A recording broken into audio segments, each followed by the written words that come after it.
ছেলেদের দেখতাম।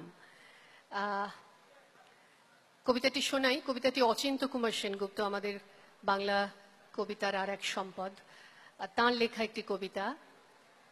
কবিতার নাম ছন্ন ছাড়া, সেটি শোনাচ্ছি।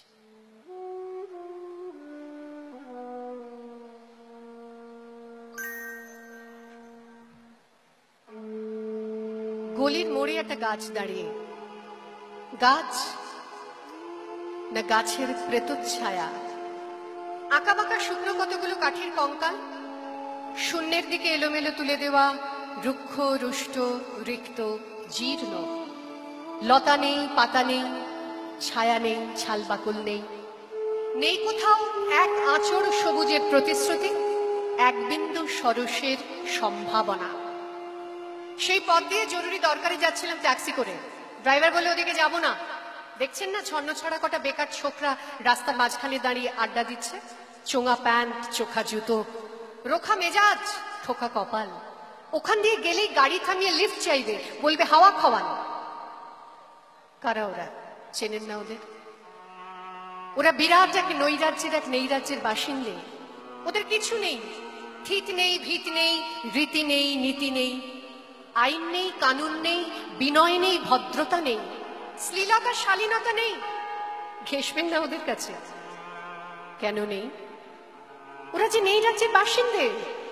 ওদের জন্য কলেজে সিট নেই, অফিসে চাকরি নেই, কারখানায় কাজ নেই, ট্রামে বাসে জায়গা নেই, মেলায় খেলায় টিকিট নেই, হাসপাতালে বেড নেই, খেলবার মাঠ নেই, অনুসরণ করবার নেতা নেই, প্রেরণা জাগানো প্রেম নেই, ওদের প্রতি সম্ভাষণে কারো দরদ নেই।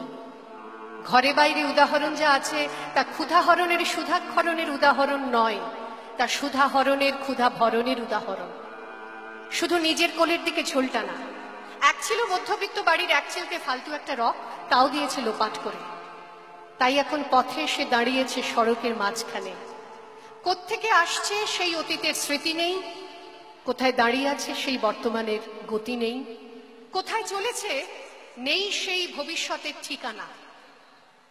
সেচহীন ক্ষেত, মণিহীন চোখ, চোখহীন মুখ, একটা স্ফুলিঙ্গহীন ভিজে বারুদের স্তূপ। আমি বললাম না, ওখান দিয়ে যাব, ওখান দিয়ে আমার শর্টকাট। ওদের কাছাকাছি হতেই মুখ বাড়িয়ে জিজ্ঞেস করলুম, তোমাদের ট্যাক্সি লাগবে, লিফট চাই? আরে এই তো ট্যাক্সি, এই তো ট্যাক্সি, লে হালুয়া। সোল্লাসে চেঁচিয়ে উঠলো ছোকরারা, সিটি দিয়ে উঠলো, পেয়ে গেছি, চল পাঁচসি বেলঘরিয়া।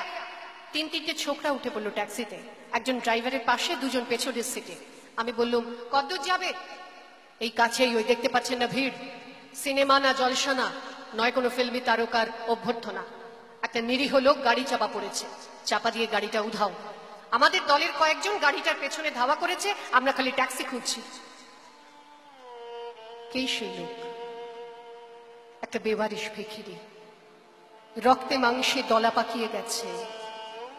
ওর কেউ নেই, কিছু নেই। শোবার জন্য ফুটপাত আছে তো মাথার উপরে ছাদ নেই। ভিক্ষার জন্য পাত্র একটা আছে তো তার মধ্যে প্রকাণ্ড একটা ফুটো। রক্তে মাংসে সেই দলা পাকানো ভিখিরিকে ওরা পাঁজা কোলে করে ট্যাক্সির মধ্যে তুলে নিল। চেঁচিয়ে উঠলো সমস্যারে, আনন্দে ঝঙ্কৃত হয়ে, প্রাণ আছে, এখনো প্রাণ আছে। রক্তের দাগ থেকে আমার ভব্যতা ও শালীনতাকে বাঁচাতে গিয়ে আমি নেমে পড়লাম তাড়াতাড়ি। তারপর শহরের সমস্ত কর্কশে কঠিনে, সিমেন্টে, কংক্রিটে, ইটে, কাঠে, পিচে, পাথরে, দেওয়ালে দেওয়ালে বেজে উঠল এক দুর্বার উচ্চারণ, এক প্রত্যয়ের তপ্ত শঙ্খধ্বনি। প্রাণ আছে, এখনো প্রাণ আছে। প্রাণ থাকলেই স্থান আছে, মান আছে, সমস্ত বাধা নিষেধের বাইরেও আছে অস্তিত্বের অধিকার। ফিরে আসতে দেখি গলির মোড়ে গাছের সেই শুকনো বৈরাগ্য বিদীর্ণ করে বেরিয়ে পড়েছে হাজার হাজার সোনালি কচি পাতা। মর্মরিত হচ্ছে বাতাসে, দেখতে দেখতে গুচ্ছে গুচ্ছে উথলে উঠছে ফুল, ঢেলে দিয়েছে বুকের সুগন্ধ।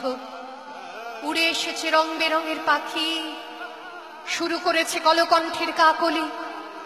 ধীরে ধীরে ঘনপত্রপুঞ্জে ফেলেছে স্নেহার্দ দীর্ঘ ছায়া, যেন কোনো শ্যামল আত্মীয়তা। অবিশ্বাস্য চোখে চেয়ে দেখলুম কঠোরের প্রচ্ছন্নে মাধুর্যের বিস্তীর্ণ আয়োজন।